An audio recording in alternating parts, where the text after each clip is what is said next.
નમસ્કાર. TAT secondary મેન્સની તૈયારી કરતા ગણિત વિજ્ઞાન વિષયના એસ્પિરન્ટ્સ મિત્રો, આજે આપણે આપણી લેક્ચર સિરીઝમાં ધોરણ 10ની પ્રશ્ન બેંક નંબર 2 શરૂ કરીશું, જેમાં પ્રકરણ નંબર 14 એટલે કે આંકડાશાસ્ત્ર, પ્રકરણ નંબર 7 એટલે કે યામ ભૂમિતિ દ્વિતીય સત્રની પ્રશ્ન બેંક છે, જેને આપણે શરૂ કરવા જઈ રહ્યા છે. કોમેન્ટ સેક્શનની અંદર #HSR લખીશું, ત્યારબાદ વિડીયોને લાઈક કરીશું, એટલે આપણે લેક્ચરની શરૂઆત કરીએ. તો ચાલો મિત્રો શરૂ કરીએ. તમને જણાવી દઉં, આ સાથે સાથે આપણે પ્રશ્ન બેંક 1ને પૂર્ણ કરી દીધી છે ધોરણ 10માં ગણિતમાં. ઇવન વિજ્ઞાનની તો બધી જ પ્રશ્ન બેંક પૂર્ણ થઈ ગઈ છે, તો ખાસ તમે આપણી પ્લેલિસ્ટમાંથી એને મેળવી શકો છો. તેમ છતાં ગણિતની હું આગળના લેક્ચરની લિંક ડિસ્ક્રિપ્શન બોક્સમાં મૂકી આપું છું. તો ચાલો પ્રશ્ન બેંક 1ને શરૂ કરીએ. અને શરૂ કરતા આપણે શરૂઆતમાં જોવાના છે ખરા ખોટા. સાથે સાથે શરૂ કરતા પહેલા તમને જણાવી દઉં કે તમે જોઈ શકો છો, આ ગુજરાત માધ્યમિક અને ઉચ્ચતર માધ્યમિક શિક્ષણ બોર્ડ ગાંધીનગર દ્વારા પ્રકાશિત છે. બરાબર, ચાલો હવે શરૂ કરીએ સૌથી વધારે માર્ક્સનું ચેપ્ટર નંબર 14. તો ચાલો ખરા ખોટા આપણે જોવાના છે. 10 - 25ની મધ્ય કિંમત જે છે એ 17 છે. તો મિત્રો આ ખોટું છે. એનું રીઝન છે કે 10 + 25/2 કરશો એટલે જવાબ 17.5 આવશે. તો આ ખોટું છે. બરાબર, આ કેવું છે? ખોટું છે. એટલે આપણે આને ઇરેઝ કરીએ, જવાબ લખીએ. ચાલો આગળ વધીએ. અવલોકનમાં સૌથી વધુ વખત આવતું અવલોકન એ મધ્યસ્થ છે. ના, સૌથી વધુ આવતું અવલોકન છે ને એને મધ્યસ્થ ના કહેવાય, પણ એને શું કહીશું મિત્રો? કમેન્ટ સેક્શનમાં જણાવજો, હું લખી દઉં છું. ચાલો વાંધો નહીં, બહુલક કહેવાય. z = 3m - 2x². આ ખરું છે? મધ્યક, મધ્યસ્થ અને બહુલક એ મધ્યવર્તી સ્થિતિમાનના માપ છે. ખરેખર સાચું છે. પ્રથમ 5 અવિભાજ્ય સંખ્યાઓનો મધ્યસ્થ છે એ 5 થાય. સાચું છે. તો પ્રથમ 5 અવિભાજ્ય સંખ્યાઓ કઈ કઈ છે? એ છે 2, 3, 5, 7 અને 11. તો જોવો જે એનો મધ્યસ્થ તમને 5 દેખાઈ રહ્યો છે? તો હા, બરાબર છે. ચાલો આગળ વધીએ. ખૂબ સરસ. નેક્સ્ટ, ખ યોગ્ય વિકલ્પ પસંદ કરી અને ખાલી જગ્યા પૂરવાની છે. પ્રથમ 5 અયુગ્મ પ્રાકૃતિક સંખ્યાઓનો મધ્યક કેટલો થાય? તો એ થશે 5. કેટલો થશે? 5. અહીંયા લખી દઉં, 5 થશે. કઈ રીતના? તો ચાલો ગણીએ. પ્રથમ 5 અયુગ્મ પ્રાકૃતિક સંખ્યાઓ કઈ કઈ? એ છે 1, 3, 5, 7 અને 9. આનો સરવાળો કરી ને ભાગ્યા 5 કરો તો જવાબ કેટલો આવશે? 5 આવશે. થઈ ગયું? ચાલો હવે આને થોડું હું ઇરેઝ કરી દઉં છું. ચાલો આગળ વધીએ નેક્સ્ટ પ્રશ્ન તરફ. પ્રશ્ન 1 થઈ ગયો છે. પ્રશ્ન નંબર 2. 10, 5 - 7 - 5 - 4 માહિતીનો મધ્યસ્થ ખાલી જગ્યા છે. તો આ માહિતીનો મધ્યસ્થ એને ચડતા ક્રમમાં એક તો પહેલા ગોઠવી દેવા પડે. એથી આવશે જવાબની અંદર 5. બરાબર ને? અને આપણે ચડતા ક્રમમાં ગોઠવીએ 1, 2, 3, 4 અને 5. તો 5 આવશે. બરાબર મિત્રો? ચાલો ત્યારબાદ આપેલ કોઈ માહિતી માટે જો z = 13 અને x બાર = 13 હોય તો m બરાબર કેટલા થાય? તો મિત્રો m બરાબર પણ કેટલા થશે? 13 જ થશે. થઈ ગયું? ચાલો ત્યારબાદ નેક્સ્ટ જોઈએ. જો સિગ્મા fi = 75, સિગ્મા fi = 12, તો સિગ્મા બાર બરાબર કેટલા? તો એ થશે 75/12 કરી નાખવાના એટલે જવાબ આવશે 6.25. બરાબર? 75/12 કરશો ત્યારે. જો માહિતી આપી છે, માહિતી માટે બહુલકીય વર્ગ શોધવાનો છે. આપેલ માહિતીની મહત્તમ આવૃત્તિ પહેલા જોઈએ. તો મહત્તમ આવૃત્તિ કેટલી છે? 17 છે. તો એનો બહુલકીય વર્ગ કેટલો છે? અહીંયા આપેલો છે 30 થી 40. થઈ ગયું મિત્રો? એટલે આપણો જવાબ થશે. ચાલો હવે નીચેના વિધાનો સાચા બને તે રીતે યોગ્ય વિકલ્પ પસંદ કરવાનો છે. સિનેમા ઘરમાં આગળની હરોળમાં 23 બેઠકો છે. જો તમને મધ્યસ્થ સ્થાન ધરાવતી બેઠક પર બેસવાનું કહેવામાં આવે 23 + 1 / 2, તો જવાબ કેટલો આવશે? 23 અને 1 24 એટલે 12. કેટલો આવશે? 12. ચાલો હવે રિસર્ચ પ્રોજેક્ટ હેઠળ જો તમારે ધોરણ 10 ના વિદ્યાર્થીઓની ઊંચાઈ વિશે અભ્યાસ કરવો હોય તો તમારે ખાલી જગ્યા માહિતીની જરૂર પડશે. તો એની અંદર આપણે વિદ્યાર્થીઓની ઊંચાઈની જરૂર પડે. ત્યારબાદ ત્રીજો પ્રશ્ન છે, જો 10 -19 20 10 થી 19 20 થી 29 30 થી 39 વર્ગ અંતરાલ આપેલ હોય તો તેમની વર્ગ લંબાઈ કેટલી થાય? હવે તમે જુઓ તો સતત સીમાઓ જે તમને મળી રહી છે એ 9.5 થી 19.5 જેટલી મળે છે આમાં અહીંયા, બરાબર? અને એમાં 19.5 માઇનસ 9.5 આવું મળે છે આપણને. અંતરાલ જોઈ લ્યો, આટલો જ મળે છે. એટલે કે 19.5 માઇનસ 9.5 તો જવાબ કેટલો આવશે? 10 આવશે. એટલે આ આપણો જવાબ થશે. ચાલો અને હું ઇરેઝ કરી દઉં. નેક્સ્ટ મિત્રો આપણે આગળ વધીએ બીજા ચોથા પ્રશ્ન પર. અંક 32 થી શરૂ થતી 4 સંખ્યાઓનો સમૂહ નાનાથી મોટાના ક્રમમાં ગોઠવાયેલ છે. જો આ માહિતીનો મધ્યસ્થ 35 હોય તો નીચેનામાંથી કયો સંભવતઃ સંખ્યાઓનો સમૂહ આપેલ માહિતીને અનુકૂળ છે? તો કશું જ નથી કરવું, 34 પ્લસ 36 ડિવાઇડેડ બાય 2 કરી દઈએ તો જવાબ કેટલો આવશે? 35. બરાબર? એટલે આપણો જવાબ જો અહીંયા સી તરફ ધ્યાન આપો. 32 34 36 38 થઈ ગયું કે નહીં? ડન. ચાલો 32 થી 35 ની વચ્ચે. હવે આગળ વધીએ. 5મો નંબર, અવલોકનોનો સરવાળો અને અવલોકનની કુલ સંખ્યા વડે ભાગતા મળતું ભાગફળ એ કયું મધ્યવર્તી સ્થિતિમાનનું માપ છે? તો એ મધ્યકનું માપ બનશે. હવે વિભાગ નંબર 2 છે જે પ્રત્યેકના 2 ગુણ છે. તો મિત્રો અહીંયા તો આપણે દાખલા ગણવાના થાય છે, બરાબર? પણ આપણને શું કીધું છે? તો માત્ર આવૃત્તિ વિતરણ કોષ્ટક બનાવવાનું છે. માત્ર આવૃત્તિ. એ તો અહીંયા બાજુમાં જ બની જાય, એ કંઈ બહુ દૂર નહીં બને. આવૃત્તિ વિતરણ કોષ્ટક ક્યાં બનશે? એ બાજુમાં જ બની જશે, બરાબર ને? તો ચાલો આપણે આવૃત્તિ વિતરણ કોષ્ટકને બાજુમાં જ બનાવી દઈએ અહીંયા, બરાબર? ચાલો આવૃત્તિમાં શું કરવાનું છે, બરાબર? આપણે એ જોઈ લેવાનું. તો 0 થી 10 એની આવૃત્તિ અહીંયા એફ લખી દો એટલે આવૃત્તિ થઈ ગયું. 10 કરતાં ઓછા એટલે આપણે એવું માનીએ કે મેળવેલા ગુણનો વર્ગ 0 થી 10 હશે એવું માનીએ અહીંયા, બરાબર?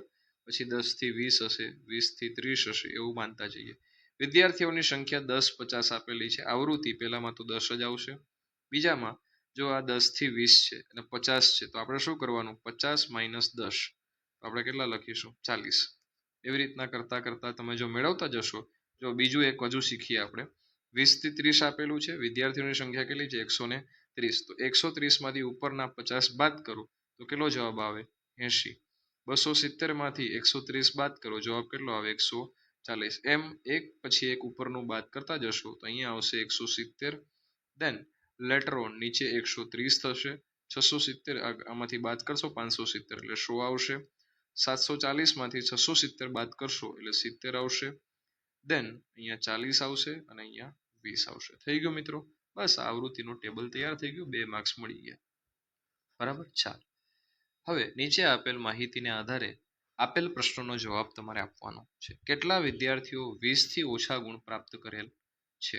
તો તમે જુઓ તો 20 થી ઓછા ગુણ જે પ્રાપ્ત કર્યા છે એ 5 અને 3 છે ને મિત્રો? 5 અને 3 તો કેટલા થશે? 6 7 અને 8 વિદ્યાર્થી. કેટલા વિદ્યાર્થીઓએ 50 થી ઓછા ગુણ પ્રાપ્ત કરેલ છે? તો જુઓ 5 3 4 7 અને 3 બધાનો જ સરવાળો એટલે કેટલો થશે જવાબ? 7 ને 3 10 ને 5 15 ને 4 19 20 21 અને 22 થશે. થઈ ગયું મિત્રો? ચાલો ત્રીજો પ્રશ્ન આપણને માહિતીનો બહુલક આપેલો છે એટલે કે ઝેડ આપેલો છે. કેટલો? 55. ત્યારબાદ બહુલકીય વર્ગ આપેલો છે. વર્ગ કેટલો આપેલો છે? વર્ગ તો એ આપેલો છે 45 થી 60. પછી બહુલકની વર્ગની આગળના વર્ગની આવૃત્તિ પણ આપેલ છે અને એ કેટલી આપેલી છે? તો આવૃત્તિ આપણને આપેલી છે 5 એટલે કે એફ નોટ આપેલા છે 5. બહુલકીય વર્ગની પાછળની આવૃત્તિ પણ આપેલી છે એટલે કે F2 પણ આપેલા છે. કેટલા આપેલા છે? એ આપેલા છે 10. બરાબર? તો તમારે બહુલકીય વર્ગની આવૃત્તિ શોધવાની છે. તો મિત્રો બધું જ આપેલું છે, ખાલી આ વર્ગમાંથી L મેળવી લ્યો. કેટલા થશે? 45. 45 માઇનસ 60 કેટલા થશે? ચાલો બરાબર.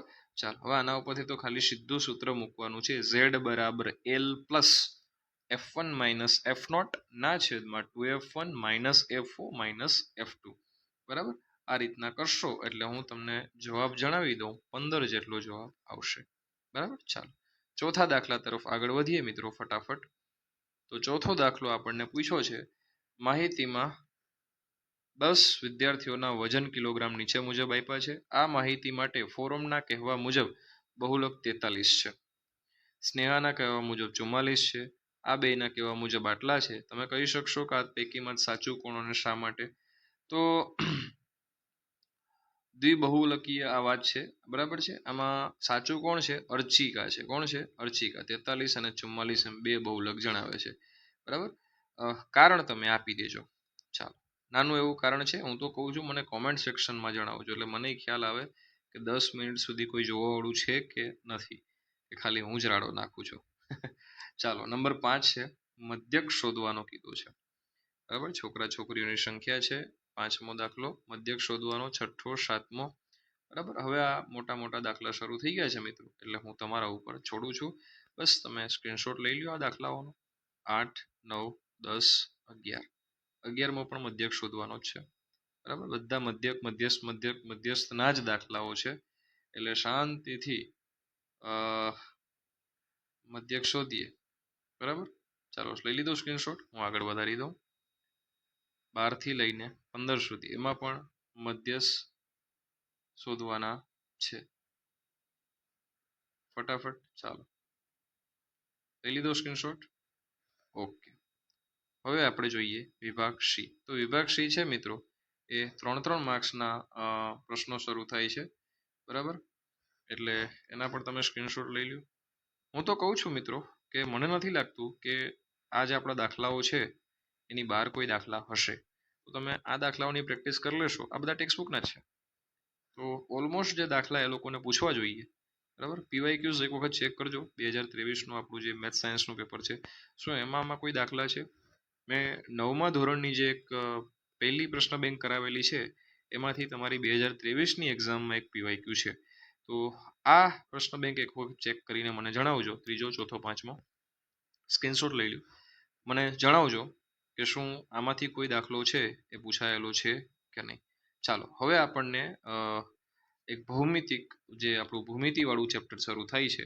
એ ચેપ્ટરના આપણે પ્રશ્નો જોઈએ ફટાફટ મિત્રો ઉતાવળ રાખજો હવે હું આમાં સમય નથી બગાડતો કારણ કે આપણે સ્ક્રીનશોટ અને આગળના દાખલા સોલ્વ કરવામાં ઘણો સમય વેસ્ટ કરી દીધો છે બરાબર ચાલો યામ ભૂમિતિ શરૂ કરીએ વિભાગ એ ક અને પ્રથમ પ્રશ્ન પી ઓફ એ અને બી નું ઉગમ બિંદુથી અંતર કેટલું થાય તો એ આવશે વર્ગમૂળમાં a સ્ક્વેર વત્તા b સ્ક્વેર ગણિત શિક્ષકે વર્ગમાં બિંદુઓ a x1 y1 અને આ ટેક્સ્ટબુકનો છે બરાબર બેઠે બેઠો દાખલો છે અને ટેક્સ્ટબુકના તો કોઈ પણ દાખલા આવે ને સુમિત સરસ્વતી બંને સાચા તો એના તો જવાબ મોઢા પર હોવા જ જોઈએ બરાબર ચાલો ત્રીજો ટેક્સ્ટબુકના જ આવશે ચિંતા કરતા પણ નહીં 5 5 5 0 અને 0 5 ખાલી જગ્યા ત્રિકોણના શિરોબિંદુઓ છે તો ગુરુકોળ સમદ્વિબાજુ આ આવશે સમદ્વિબાજુ ત્રિકોણ ચોથું બિંદુ એ -2 3 માંથી x અક્ષ પર દોરેલા લંબના લંબપાદના યામ તમારે કહેવાના છે તો એ થશે -2 અને 0 ઉગમ બિંદુ કેન્દ્ર હોય તેવા એક વર્તુળના વ્યાસનું એક અંત્યબિંદુ 4 - 6 હોય તો વ્યાસનું અંત્યબિંદુ કેટલું થાય તો આની અંદર આવશે -4 અને 6 ચાલો હવે આગળ વધીએ નીચેનું વિધાન સાચું બને એ રીતે ખાલી જગ્યા પૂરી દેવાની છે ફટાફટ બિંદુ -6 2 નું x થી લંબ અંતર કેટલું થાય તો એનું x થી લંબ અંતર થશે 2 બિંદુ a x1 y1 અને બિંદુ b x2 y2 ને જોડતા રેખાખંડનું કે જેમ એક ગુણોત્તરમાં વિભાજન કરતા બિંદુ x નો યામ શું થશે તો બિંદુ a નો યામ થશે કે x2 + x1 ના છેદમાં k x1 અપોન k + 1 ત્રીજો જે પ્રશ્ન છે બિંદુઓ 6 - 2 અને -6 2 ને જોડતા રેખાખંડનું મધ્ય બિંદુ 0 0 થશે ત્યારબાદનો પ્રશ્ન છે y અક્ષથી કોઈ બિંદુના અંતરને શું કહેવામાં આવે છે તો y અક્ષથી કોઈ બિંદુના અંતરને x - આમ તો 1 જેવું કહેવાય બરાબર ચાલો વાય અક્ષથી, આમ તો એને ભુજ કહેવાતું હોવું જોઈએ, તેમ છતાં જો હું ખોટો હોઉં તો મને કોમેન્ટ સેક્શનમાં જણાવજો. ચાલો 5મો પ્રશ્ન અને અંતિમ પ્રશ્ન આપણે જોઈ લઈએ ફટાફટ. અંતર સૂત્ર આપણને પૂછેલું છે x માઇનસ x2 નો વર્ગ અને માઇનસ અંડરરૂટ છે y માઇનસ y2 નો વર્ગ, એટલે આ થશે. યાદ રાખજો મિત્રો. ચાલો વિધાનો ખરા ખોટા જણાવવાના છે ફટાફટ. તો બિંદુઓ 0 2 0 -2 અને 2 0 સમરેખ છે, ખોટું. બિંદુ 3 -7 નું y અક્ષથી લંબ અંતર 3 છે, સાચું. બિંદુ 8 -4 અને -4 8 ને જોડતા રેખાખંડનું મધ્યબિંદુ 6 6 છે, ના ખોટું. મધ્યબિંદુ ગણજો, ગણતરી પ્રમાણે 2 2 થશે. અહીંયા લખી દઉં છું. બિંદુઓ 3 4 નું ઉગમ બિંદુ અંતરથી 5 છે, સાચી વાત છે. અને જો ત્રિકોણ એબીસી નું ક્ષેત્રફળ 0 થાય તો બિંદુઓ એ બી અને સી છે એ સમરેખ થાય, એ પણ સાચી વાત છે. ચાલો બરાબર. હવે સમય નથી બગાડતા મિત્રો, હવે આગળ વધીએ નેક્સ્ટ વિભાગ બી માં. તો જુઓ મિત્રો, આ 2 2 માર્ક્સના પ્રશ્નો છે. એક જ સ્ક્રીનશોટ લઈ લ્યો, બધા શાંતિથી બેઠા બેઠા ગણી લેજો એક વખત. જબરજસ્ત તમારે રિવિઝન થઈ જશે અને ઈશ્વરને પ્રાર્થના કે અહીંથી પૂછાય. ચાલો વિભાગ સી. બરાબર. હવે તો નીચે હિન્દીમાં ટ્રાન્સલેટ થઈ ગયું છે, એટલે આપણી અહીંયા ફાઇલ પૂરી થઈ છે. 10 જ પેજની ફાઇલ હતી. બરાબર. એટલે આપણો લેક્ચર પણ અહીંયા પૂર્ણ થાય છે. મળીશું આપણા વેરી નેક્સ્ટ આવા જ એક પ્રશ્ન બેંક